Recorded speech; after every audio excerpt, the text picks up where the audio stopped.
ब्रह्मचारिण्ये नमः।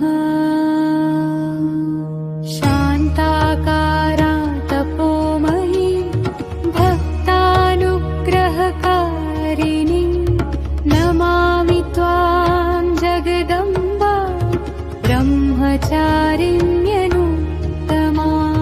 तपसा दीप्यमानां त्वां ज्ञानरूपां शुभप्रदां जपमालाकरां देवी कमण्डलुधरां शिवां।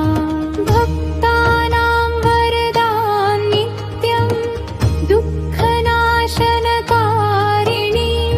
संसारसागरात् त्रातुं ब्रह्मचारिणि नमाम्यहम्। जय देवी ब्रह्मचारिणी, जय तपस्वरूपिणी, जय भक्तप्रिया माता, नमस्ते जगदम्बिके। जय देवी ब्रह्मचारिणी, जय तपस्वरूपिणी, जय भक्तप्रिया माता, नमस्ते जगदम्बिके।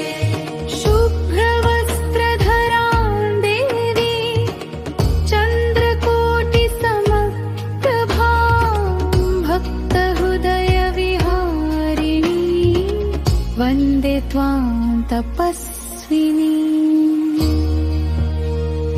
ॐ ब्रह्मचारिणी